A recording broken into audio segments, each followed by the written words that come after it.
आदाब नाजरीन, news 16 digital में आप सभी का खैर मकदम है। बेंगलोर शहर में महफिल लिटरेरी एंड कल्चरल ऑर्गेनाइजेशन की जानिब से श्री देवमूरा महादेवा की बेहतरीन कन्नड़ा बुक आरएसएस आड़ा मत्तू अगाड़ा का उर्दू ट्रांसलेशन बनाम किताब आरएसएस असल चेहरा किया गया और इस कन्नड़ा टू उर्दू ट्रांसलेशन के बेहतरीन तजुर्बे को आवाम तक पहुंचाने के तहत ज़बरदस्त मीडिया इंटरेक्शन करते हुए एक प्रोग्राम मुनक्किद किया गया। जी नाजरीन, 2 मई 2023 बरोज़ मंगल सुबह 11:30 बजे ऑडिटोरियम नियर मोदी मस्जिद, चिक बाजार रोड, शिवाजी नगर, बेंगलोर शहर में मीडिया इंटरेक्शन के तहत एक प्रोग्राम रखा गया जिसमें सभी मीडिया को मदऊ किया गया और तमाम मीडिया से खिताब करते हुए आवाम तक ये जानकारी पहुंचाई गई कि बेहतरीन कन्नड़ा बुक आरएसएस आड़ा मत्तू अगाड़ा, जिसके मुसन्निफ है श्री देवमूरा महादेवा, इनकी इस किताब को उर्दू जुबान में ट्रांसलेट किया गया बनाम आरएसएस असल चेहरा। और इस कन्नड़ा किताब को मशहूर व मारूफ राइटर और कॉलमनिस्ट जनाब मोहम्मद आजम शाहिद ने उर्दू जुबान में ट्रांसलेट किया। आज की इस सुबह में हमने रियासत के बेबाक और बेखौफ सदाकत व हक़गोई के लिए अपनी तहरीरों के जरिए जो शोहरत रखते हैं, कहना चाहिए कि अपनी रियासत ही में नहीं बल्कि पूरी अदबी दुनिया में अपने लिए एक मुकाम रखने वाले देवमूरा महादेवा, उनकी किताब गुज़िश्ता साल जून के आसपास आरएसएस आड़ा मत्तू अगला ये किताब मंजर पर आई। किताब के तकरीबन साल 2020 के अंत तक 30 से ज़ायद उसके एडिशंस शाये हो चुके हैं। कई लोगों ने, कई पब्लिशर्स ने पब्लिक इंटरेस्ट में उस किताब को शाये किया। इस किताब की खासियत यह है कि राइटर ने अपने लिए कोई कॉपीराइट्स नहीं रखे, बल्कि पब्लिक इंटरेस्ट के लिए इसे ओपन रखा और इसकी कीमत भी बिल्कुल ही कम रखी, 40 रुपये। इस किताब की मकबूलियत साल के आखिर तक इतनी बड़ी कि 3 लाख से ज्यादा इसकी किताबें खरीदी गई हैं, बांटी नहीं गई, खरीदी गई हैं। जिन लोगों ने खरीदी किताब, बेदारी आम करने के लिए उन्होंने किताब बल्क में खरीदकर अपने हम ख्याल लोगों में किताब की तकसीम करवाई। कहा जाता है कि लेखक, अदीब, शायर, ड्रामानिगार, राइटर, फनकार अपने वक्त का आईना होता है। जो हालात गुजरते हैं उसको दर्शाता है, अपनी तहरीरों में उसको महफूज रखता है। आने वाले दिनों की तारीख रिटन वर्ड के जरिए से, डॉक्यूमेंट, दस्तावेज के हिस्से से ये ट्रेस की जाती है। देवमूरा महादेवा ने जुलाई 12, 2022 को द हिंदू अखबार के जो संडे उसका एडिशन आता है उसमें उनका एक इंटरव्यू आया था। उसमें उन्होंने एक बात लिखी थी कि मेरे लिए प्रेरणा ये आड़ा मत्तू अगला आरएसएस किताब लिखने की क्या है।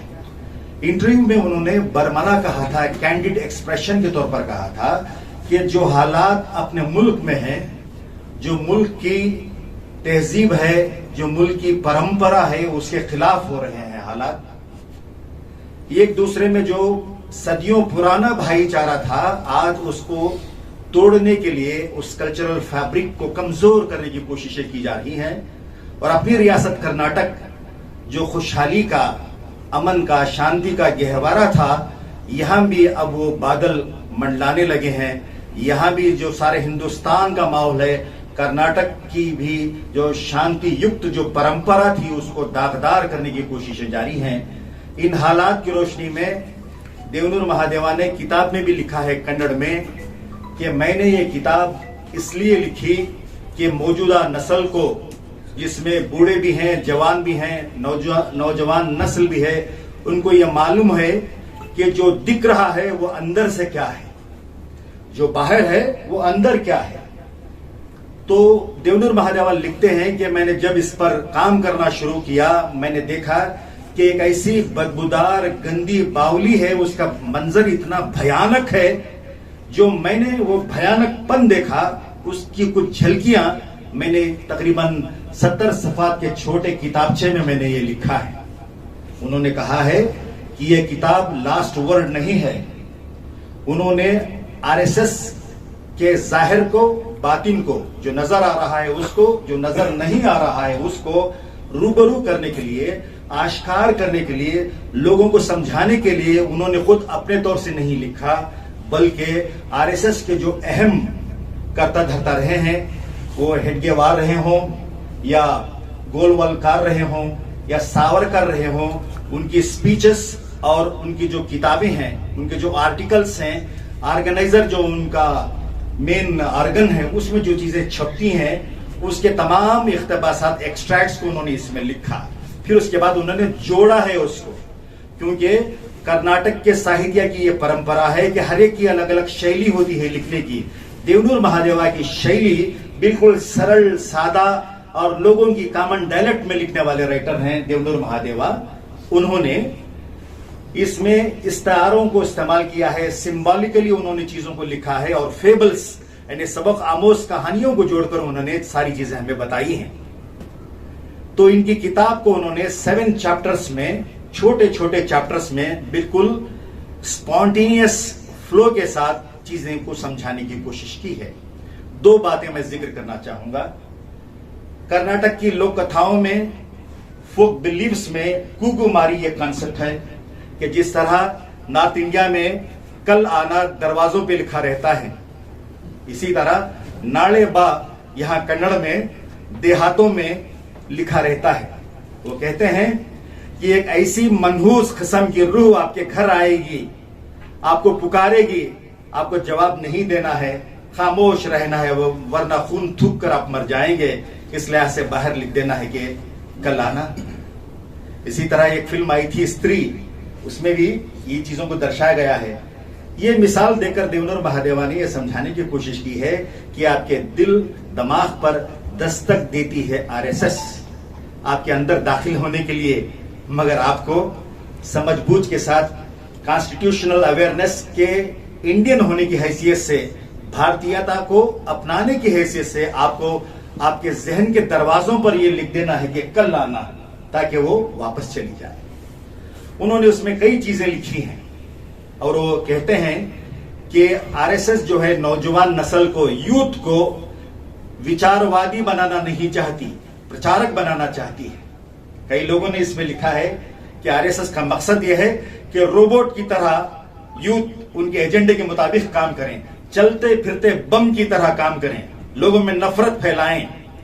मगर आज हिंदुस्तान की सदियों पुरानी जो तहजीब है, उस हिसाब से अगर हम देखें तो हमारे पास मजहब कोई रुकावट नहीं था। यहां हिंदू, मुसलमान, बुद्ध, जैन, ईसाई, यहूदी सब मिलकर रहते थे। आज ऐसा है कि आप ये को माइनस करके देखेंगे तो कंप्लीट इंडिया नजर नहीं आएगा। मगर आज अखंड भारत के नाम पे, हिंदुत्व के नाम पे, हिंदू मजहब का शांति का जो संदेश है उसको छुपाकर अग्रेशन को दिखाया जा रहा है। लोगों में जाहिर तौर पर यह समझाया जा रहा है कि आरएसएस यूनिफाइड कर रही है कंट्री को, जबकि यूनिटी के नाम पर अंदर से वो डिवाइड कर रही है। ऐसी काफी चीजें हैं। मुझे खुशी है इस बात की कि आज इस मौके पर, हम तो पहले ये चाह रहे थे कि किताब को हम लॉन्च करें, राइटर जो देवनूर महादेवा हैं उनको भी बुलाएं, मगर उन्होंने कहा कि मैं अच्छा तकरीर करने वाला नहीं हूं, मेरा काम ही बोलता है और मैं लिखकर तकरीर करता हूं, मैं कहीं ऐसे तकरीबात में जाता नहीं हूं। अब चूंकि ये किताब आपने तर्जुमा कर ली है, ये किताब आपकी हो गई है और इस कदर वो रोशन ख्याल हैं। उन्होंने कहा कि मेरा काम हर एक जहन तक पहुंचे, दिल तक पहुंचे, लोगों तक पहुंचे, तभी ये समझूंगा कि मेरा काम पूरा हुआ। वो किताब के आखिर में लिखते हैं कि मैंने ये जो किताब लिखी है, फिर कभी अगर जिंदगी में मौका मिला तो मैं विस्तार से ये सब्जेक्ट पे लिखूंगा, जब तक ये दूसरे लोगों के लिए एक प्रेरणा बनकर और ज्यादा ये एक्सप्लोर करेंगे आप आरएसएस का चेहरा क्या है वो समझाने के लिए उन्होंने ये किताब लिखी है। वो कहते हैं, ये किताब का फॉरवर्ड लिखा है हैदराबाद से शाये होने वाले मशहूर उर्दू वीकली गवाह के एडिटर डॉक्टर सैयद फाजिल हुसैन परवेज ने, और इसमें कई लोगों ने हमें साथ दिया है। मेरे दोस्त डॉक्टर अनीस सिद्दीकी, जो गुलबर्गा में है, उन्होंने किताब की प्रूफ रीडिंग की है और इसको एसएस प्रिंट सॉल्यूशंस कलीम और उनके साथियों ने इसको नफासत से, जिसने भी किताब देखी, किताब की दिलकशी और इसकी खूबसूरती को सराहा है। और किताब का डिजाइन मुकर्रम एक नौजवान डिजाइनर है, उन्होंने किया है। और मुझे खुशी इस बात की है कि मेरे बहुत ही पुराने दोस्त जो कन्नड़ा के नामवर अदीब, नक्काद, बैक वक्त शायर, विमर्शक और जिहादकार एक्टिविस्ट भी हैं, वो हमारे दरमियान तशरीफ रखते हैं। ये मेरे साथी हैं प्रोफेसर येलन मुकुंदराज। इनकी कई किताबें आई हैं, मगर इन्होंने भी ये किताब आरएसएस को बेनकाब करने के लिए लिखी है, देशक कागी आरएसएस बीटे।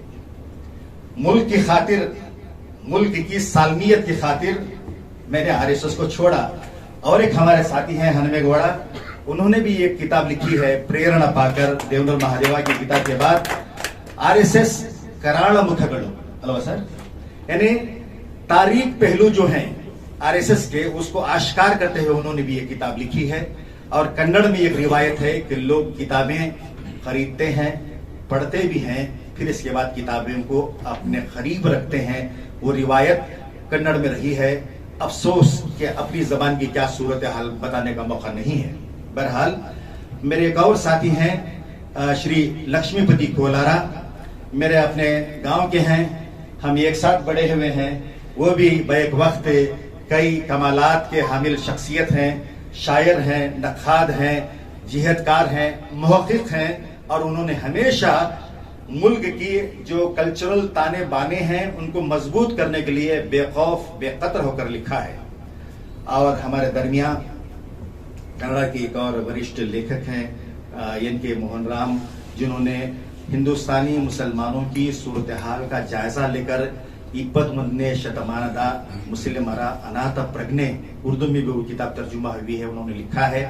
और उनकी ये किताब मंजर हम पर आई है कि प्रवादी मोहम्मद रवरा कालदा हुसैनी ब्राह्मणरू, वो किताब उन्होंने लिखी है।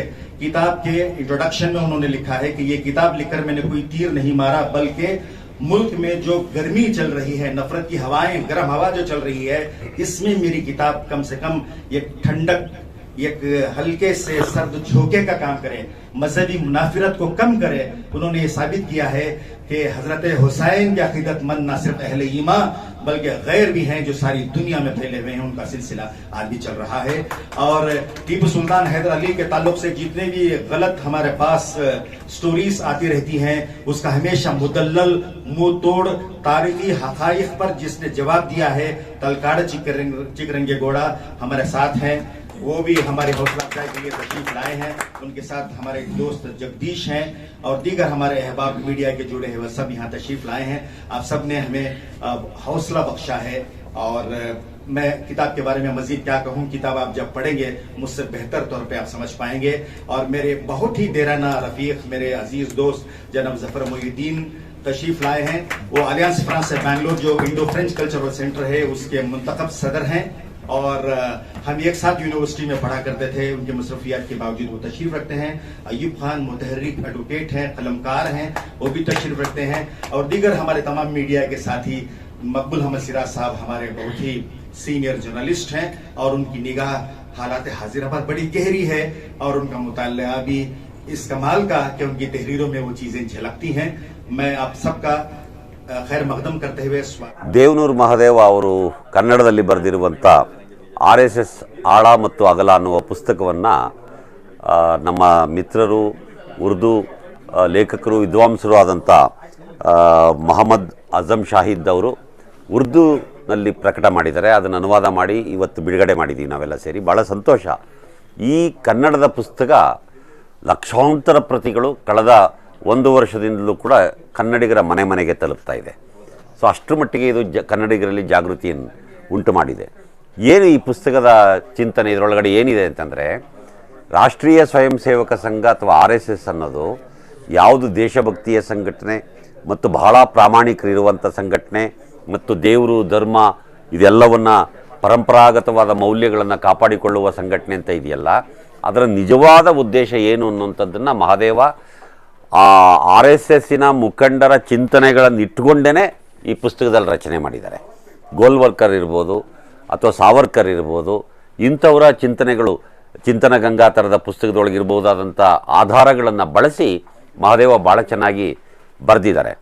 ಸೊ ಈ ಪುಸ್ತಕವನ್ನು ನಮ್ಮ ಮೊಹಮ್ಮದ್ ಸರ್ ಅವರು ಈ ಉರ್ದುಗೆ ಅನುವಾದ ಮಾಡಿರೋದು ಭಾಳ ಸಂತೋಷ. RSS ಏನಾದರೂ ಉದ್ದೇಶ, ನಮ್ಮ ಕರ್ನಾಟಕದ ಸಂದರ್ಭದಲ್ಲೇ ನೋಡಿ ಎಷ್ಟು ಸಮಸ್ಯೆ ಇದೆ ಅಂದರೆ, ಮೇ 10ನೇ ತಾರೀಕು ಎಲೆಕ್ಷನ್ ಬೇರೆ ಬರ್ತಾ ಇದೆ. ಇವರು ಏನು ಮಾಡಿದ್ದಾರೆ, ಕಳೆದ 20-30 ವರ್ಷಗಳಿಂದಲೂ ಕೂಡ ಇಲ್ಲಿ ಒಂದು ಲಿಂಗಾಯತ ಜನಾಂಗವನ್ನು ತಮ್ಮ ಇವರು ಅನ್ನೋ ರೀತಿಯಲ್ಲಿ ಬಿಂಬಿಸ್ಕೊಂಡು ಅವರ ಮತಗಳನ್ನು ಪಡೆದು ಇವತ್ತು ಕರ್ನಾಟಕ ರಾಜ್ಯದಲ್ಲಿ ಅಧಿಕಾರವನ್ನು ಪಡೆದಿದ್ದಾರೆ. ಇವರ ಬಹಳ ದೊಡ್ಡ ಪ್ರೀತಿ ಲಿಂಗಾಯತ ಜನಾಂಗದ ಬಗ್ಗೆ ನನಗಂತೂ ತಿಳಿದಂತೆ ಇಲ್ಲ. ಏನಿದ್ರೂ ಇವ್ರದ್ದು ಸನಾತನವಾದಿ ಮೌಲ್ಯಗಳನ್ನು ಪ್ರತಿಪಾದಿಸುವ ವೈದಿಕಶಾಹಿ ಪುರೋಹಿತಶಾಹಿ ಜನಗಳಿಗೆ ಸಹಾಯ ಮಾಡುವಂಥ ಪಕ್ಷ ಇದಾಗಿದೆ. ಹೇಗೆ ನೋಡಿ, 12ನೇ ಶತಮಾನದಲ್ಲಿ ಬಸವಾದಿ ಶರಣರು ಹೋರಾಟ ಮಾಡಿದ್ದು ಯಾರ ವಿರುದ್ಧ ಅಂತಂದರೆ, ಇವತ್ತು ಯಾವ ಸನಾತನವಾದಿ ಮನುವಾದಿ ಚಿಂತನೆಗಳನ್ನು ಇಟ್ಟುಕೊಂಡು ಅಧಿಕಾರ ಪಡೀತಾ ಇದ್ದಾರೋ ಇವ್ರ ವಿರುದ್ಧವೇ. ಅವತ್ತು ಬಸವಾದಿ ಶರಣರನ್ನು ಶರಣ ಚಳುವಳಿಯನ್ನು ನಾಶ ಮಾಡಿದವರು ನಾರಾಯಣ ಕ್ರಮಿತ, ಮುಕುಂದ ಭಟ್ಟ, ದಾಮೋದರ ಭಟ್ಟ, ಮಂತ್ರಿ ಮಂಚಣ್ಣ, ಇವರೆಲ್ಲರೂ ಆ ಕಾಲದ BJPಯ ನಾಯಕರು. BJP ಎಲ್ಲ ಕಾಲದಲ್ಲೂ ಈ ದೇಶವನ್ನು ತನ್ನ ನಿಯಂತ್ರಣಕ್ಕೆ ತಗೊಂಡೋಗಿದೆ. ಎಲ್ಲ ಕಾಲದಲ್ಲೂ ಕೂಡ ಇದು ಆಯಾ ಕಾಲಕ್ಕೆ ತಕ್ಕ ಹಾಗೆ ತನ್ನ ಹೆಸರನ್ನು ಬದಲಾಯಿಸ್ಕೊಂಡು ಅಧಿಕಾರವನ್ನು ಹಿಡಿದಿದೆ. ಈ ದೇಶದ ದಲಿತರು, ಶೂದ್ರರು ಮತ್ತು ಮಹಿಳೆಯರಿಗೆ ಸಿಕ್ಕ ಸ್ವಾತಂತ್ರ್ಯವನ್ನು ಕಂಡು ಸಹಿಸಲಾರದೆ ಅವರು ಮತ್ತೆ ಅಧಿಕಾರಕ್ಕೆ ಬರ್ತಾ ಇದ್ದಾರೆ, ಅಧಿಕಾರಕ್ಕೆ ಬಂದಿದ್ದಾರೆ. ನೋಡಿ, ಅವಾಗ 12ನೇ ಶತಮಾನದಲ್ಲಿ 1,96,000 ಜನ ಲಿಂಗಾಯತ ಶರಣರನ್ನು ಬೀದಿಲಿ ಕತ್ತರಿಸಾಕಿದ್ರಲ್ಲ, ಅವ್ರ ಜೊತೆಗೆ ಇವರು ಹೋಗ್ತಾ ಇರೋದು ನಿಜವಾಗ್ಲೂ ಬಸವಣ್ಣನವರಿಗೆ ಬಗೆಯುವ ದ್ರೋಹ ಅಂತ ನನಗನ್ಸುತ್ತೆ. 12ನೇ ಶತಮಾನದಲ್ಲಿ ಶರಣ ಚಳವಳಿ ನಾಶ ಆಗಿ ಹೋಗ್ತದೆ. ಅಲ್ಲಿಂದ 15ನೇ ಶತಮಾನದವರೆಗೆ ಲಿಂಗಾಯತರು ಕರ್ನಾಟಕದಲ್ಲಿ ತಲೆ ಎತ್ತಿ ಮಾತಾಡುವ ಹಾಗಿರಲಿಲ್ಲ, ಉಸಿರು ಬಿಡುವ ಹಾಗಿರಲಿಲ್ಲ. ವಿಜಯನಗರ ಸಾಮ್ರಾಜ್ಯ ವೈಷ್ಣವ ಧರ್ಮದ ಪರಿಪಾಲಕ ಹೈಂದವಿ ಸಾಮ್ರಾಜ್ಯ ಆಗಿತ್ತು. ಆ ಹಿಂದೂ ಧರ್ಮವನ್ನು ಪ್ರತಿಪಾದಿಸ್ತಾ ಇದ್ದವರಿಗೆ ಲಿಂಗಾಯತರ ಶೈವ ಚಿಂತನೆಗಳಾಗಲಿ ವಚನಗಳಾಗಲಿ ಇದು ಯಾವುದೂ ಇರಲಿಲ್ಲ. ಎಷ್ಟೊಂದು ವಚನಗಳನ್ನು ಅವರು ಆ ಕಾಲದಲ್ಲಿ ನಾಶ ಮಾಡಿರ್ಬೋದು. ಈಗ ನಮ್ಗೆ ಸಿಕ್ಕಿರೋದು ಕೇವಲ ಸ್ವಲ್ಪ ವಚನಗಳು ಮಾತ್ರ, ಅತ್ಯಲ್ಪ ವಚನಗಳು ಅಷ್ಟೇ ಸಿಕ್ಕಿದ್ದಾವೆ. ಇದರೊಳಗೆ ಬಹಳ ಮೌಲ್ಯ ಇರೋದನ್ನು ನೋಡ್ತೀವಿ. ಇನ್ನು ಎಷ್ಟು ವಚನಗಳನ್ನು ಅವರು ನಾಶ ಮಾಡಿದರೆ ಅದೆಲ್ಲ ಉಳ್ಕೊಂಡಿತ್ತು ಅಂತಂದಿದ್ರೆ ಇವತ್ತು ಕನ್ನಡಿಗರು ಇನ್ನೂ ಎಷ್ಟು ಹೆಮ್ಮೆ ಪಡುವುದಾಗಿತ್ತು. ನೋಡಿ, ನಮ್ಮ ಕಾಲದಲ್ಲಿ ಮಾತ್ರ ಅಲ್ಲ, 17ನೇ ಶತಮಾನದಲ್ಲಿ ಜಂಗಮ ಚಳವಳಿ ನಡೆದು ಸುಮಾರು ಆ ಸುತ್ತೂರು, ನಂಜನಗೂಡು ಆ ಭಾಗದ 400-500 ಜನ ಲಿಂಗಾಯತ ಸ್ವಾಮೀಜಿಗಳನ್ನು ತಲೆ ಕಡಿದು ನಂಜನಗೂಡಿನ ಒಂದು ಬಾವಿಗೆ ಹಾಕ್ತಾರೆ. ಚಿಕ್ಕದೇವರಾಜ ಒಡೆಯರ್ ಕಾಲದಲ್ಲಿ ಅದನ್ನು ಜಂಗಮ ಚಳವಳಿ ಅಂತ ಕರೀತಾರೆ. ಯಾತಕ್ಕಾಗಿ ಲಿಂಗಾಯತ ಸ್ವಾಮೀಜಿಗಳ ತಲೆ ಕಡಿದ್ರು ಅನ್ನೋಂಥದ್ದನ್ನ ನಮ್ಮ ಜನ ಇವತ್ತು ಮರೆತುಬಿಟ್ಟಿದ್ದೀವಿ, ಯೋಚನೆಯೇ ಮಾಡ್ತಾ ಇಲ್ಲ.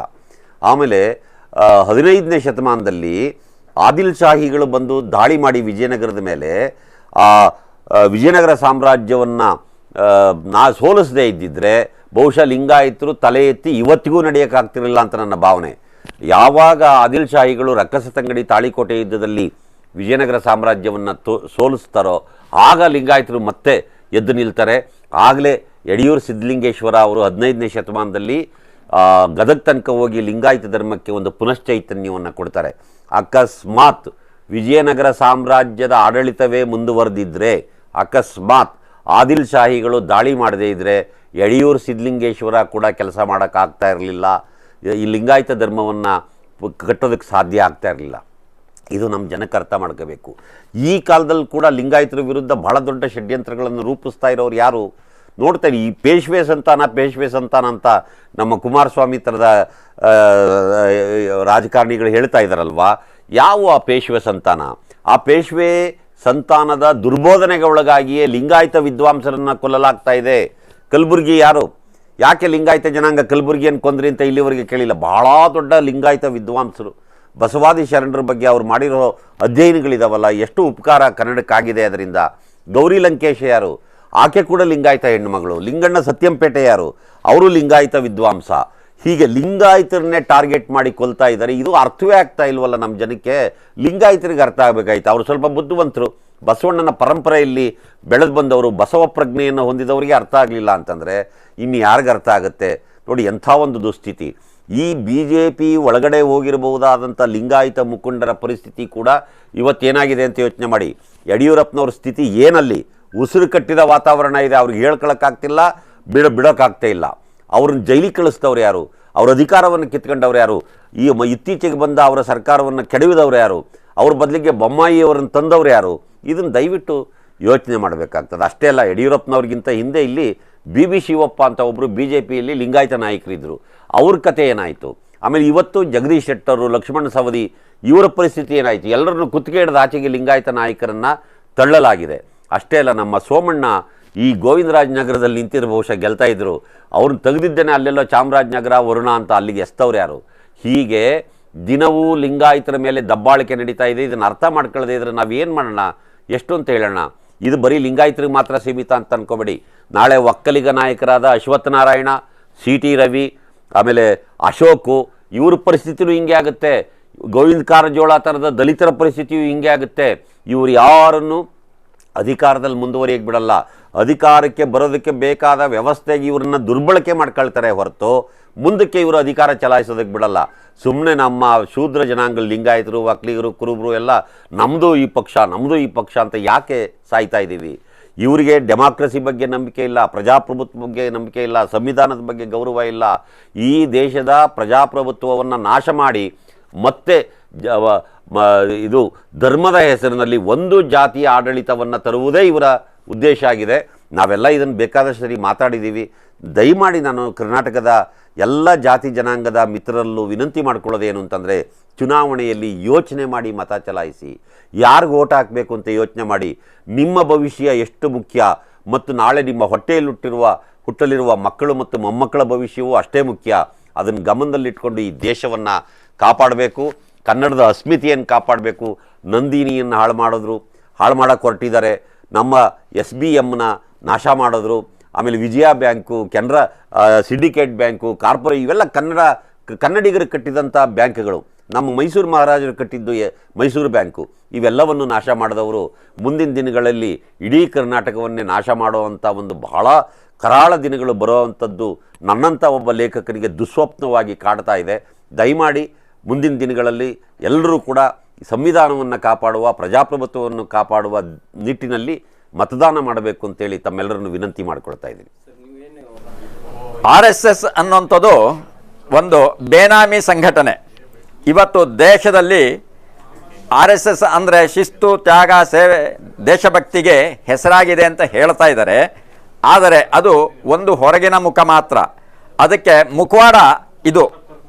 ಆದರೆ ಅವರು ಮಾಡ್ತಾ ಇರುವಂಥ ಕೆಲಸಗಳು ಅಕ್ರಮ, ಅನ್ಯಾಯ, ಅನೀತಿ. ಅದನ್ನು ಬಲ್ಲವರೇ ಬಲ್ಲರು. ಅದಕ್ಕೆ ನಾನು ವಿವರವಾದಂತಹ ವಿಚಾರವನ್ನು ಈಗಾಗಲೇ ಅನೇಕ ಮಾಧ್ಯಮಗಳಲ್ಲೂ ಹೇಳಿದ್ದೀನಿ. ಈ ವಿಚಾರಗಳನ್ನೇ ಸಂಕ್ಷಿಪ್ತ ರೂಪದಲ್ಲಿ ದೇವನೂರು ಮಹಾದೇವ ಅವರು RSSನ ಆಳ ಅಗಲ ಅನ್ನುವಂಥ ಪುಸ್ತಕದಲ್ಲಿ ಬರೆದಿದ್ದಾರೆ. ಅದೇ ರೀತಿಯಲ್ಲಿ RSSನ ಕರಾಳ ಮುಖಗಳು ಅನ್ನುವಂಥ ಪುಸ್ತಕವನ್ನು ನಾನು ಬರೆದಿದ್ದೀನಿ. RSSನ ನಿಜ ಬಣ್ಣ ಇದ್ದಿದ್ದರೆ ಅವರು ಇಷ್ಟೊತ್ತಿಗೆ ಆ ವಿಚಾರಗಳನ್ನು ಏನು ಅಂತ ಪ್ರಶ್ನೆ ಮಾಡಬೇಕಾಗಿತ್ತು. ಆದರೆ ಪ್ರಶ್ನೆ ಮಾಡುವ ಧೈರ್ಯ ಅವರಿಗೆ ಇಲ್ಲ. ಯಾಕೆ ಅಂದರೆ ಅವರು ಅದೊಂದು ಬೇನಾಮಿ ಸಂಘಟನೆಯಾಗಿ ಅಕ್ರಮ ಹಣ ಆಸ್ತಿಗಳನ್ನು ಮಾಡ್ಕೊಂಡು ಹೊರಟಿದ್ದಾರೆ. ಅವರ ಏನು ಅಸಂವಿಧಾನಿಕ ನಡೆಯನ್ನು ಇವತ್ತು ನಾವು ಜನರಿಗೆ ತಿಳಿಸಬೇಕಾಗಿದೆ. ಅದರ ಹಿನ್ನೆಲೆಯಲ್ಲಿ ಬಂದಿರುವಂಥ ಏನು ಆಳ ಅಗಲ ಅದನ್ನು ಉರ್ದುವಿಗೆ ಟ್ರಾನ್ಸ್ಲೇಟ್ ಮಾಡಿದ್ದಾರೆ. ಅದನ್ನು ತಾವೆಲ್ಲರೂ ಓದಬೇಕು. ಅದೇ ರೀತಿಯಲ್ಲಿ RSSನ ಕರಾಳ ಮುಖವನ್ನು ಓದಿ ಅನ್ನುವಂಥ ವಿಚಾರವನ್ನು ತಮಗೆ ತಿಳಿಸ್ತಾ ನಾನು ಮಾತು ಮುಗಿಸ್ತೀನಿ. ये गुज़िश्ता साल जून के महीने में कनाडा की बड़ी ही बुलंद ख़ामत शख्सियत जो अपने बेलाग तहरीरों के लिए, बेखौफ तबसरों के लिए और मुल्क की रोशन रिवायात के अलंबरदार की हैसियत से उनका बहुत बड़ा नाम है, न सिर्फ़ अपनी रियासत बल्कि पूरे हिंदुस्तान में. और हकीकत निगारी का जो अदब है उस पर उनको इम्तियाज़ हासिल है. ये नाम है देवनूरा महादेवा. ये दलित राइटर हैं, मगर इनका कहा हुआ कन्नड़ा के पढ़ने वालों में एतबार का दर्जा रखता है. लोग उन पे एतमाद रखते हैं. मैंने गुज़िश्ता साल 2022 में जुलाई के महीने में द हिंदू के संडे एडिशन में मैंने एक इंटरव्यू उनका पढ़ा. उसमें उन्होंने एक किताब लिखने का मकसद बड़े ही बरजस्तगी के साथ बरमला तौर पर कहा था कि मुल्क में जो माहौल है वो घुटन का माहौल है, तंग नज़री का माहौल है. मोहब्बत की जगह नफ़रत ने जगह बना ली है और मज़हब के नाम पर लोगों को आपस में बांटा जा रहा है. और जिस तरह से खुसूसी तौर पर ये जो सदियों पुराना जो कॉन्सेप्ट रहा है हिंदुस्तान में कि मनुस्मृति का माने ये है कि समाजी तथहीर, रेशल डिस्क्रिमिनेशन, ब्राह्मण ऊपर आते हैं, उसके बाद जो वैश्य हैं, उसके बाद और क्षत्रिय हैं और शूद्र हैं। इस तरह का जो सोशल स्ट्रैटिफिकेशन है, इसने मुल्क के पूरे ढांचे को तब्दील करके रखा है। उन्होंने लिखा कि 2014 का पहले का जो भारत था, हिंदुस्तान था, अब ऐसा नहीं रहा।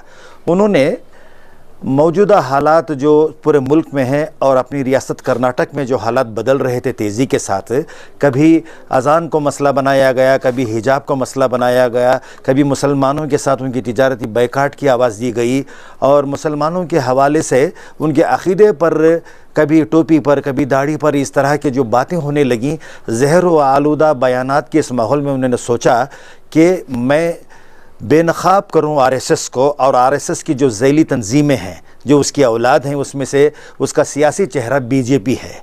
किस तरह आरएसएस अपने मकासद को कभी खुले एजेंडे के तौर पर, कभी अपने छुपे हुए खुफिया एजेंडे के तौर पर हालात को ख़राब करने के लिए जो कोशिशें हो रही हैं, इससे उन्होंने चाहा कि रोशन ख्याल जो लोग हैं उनको मैं एक पैगाम दूं और नौजवान नस्ल को मैं एक पैगाम दूं। इस लिहाज से उन्होंने कन्नड़ में तकरीबन 70 सफ़ात का एक किताबचा लिखा। वो किताब उन्होंने ख़ुद लिखा कि ये किताबचा है, मगर बेंगलोर में मुकीम जो इंग्लिश के बहुत बड़े राइटर हैं, उनका नाम है रामचंद्र गुहा, जो पब्लिक इंटेलेक्चुअल हैं, वो कहते हैं कि ये एक पम्पलेट की तरह है।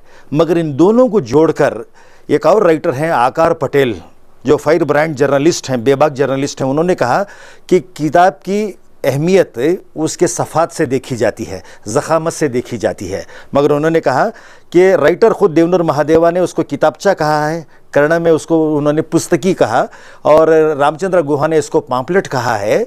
मगर इन्होंने कहा कि यह एक फ़नकाराना, दानिशवराना हमला है मौजूदा हालात पर मुल्क के और रियासत के। इस तरह से ये किताब की मकबूलियत इसमें बढ़ गई है। और एक राइटर हैं दिनेश अमीन मट्टो को मैंने वार्ता भारती के एक डिस्कशन में उनको सुना। वो कहते हैं कि देवनूर महादेवा की जो कन्नड़ की किताब है, ये एक आइटम बम की तरह है, ये एक पेस्टिसाइड है, जरासीम कुश दवा है। इस किताब में जो मवाद है, हालांकि इसके सफ़ात कम हैं और इसके 7 चैप्टर्स हैं, 7 अबवाब हैं, मगर इसमें जो मवाद बेदारी का दिया गया है, इसमें वो खासियत है कि बग़ैर किसी हथियार के अपने मुक़ाबिल को निहत्ता तौर पर ख़त्म करने की इसमें मौजूदा कैपेसिटी है। तो मैंने ये सोचा कि जब ये इस किताब का तर्जुमा मराठी में हुआ, तमिल में हुआ, तेलुगु में हुआ, मलयालम में हुआ, कर्नाटक में अब तक इसके 30 एडिशन शाये हो चुके हैं और किताब के तकरीबन 3.5 लाख से ज़्यादा कापियाँ फ़रोख्त हो चुकी हैं। तेलुगु में इससे ज़्यादा दुगनी तादाद में शाये हो चुकी हैं।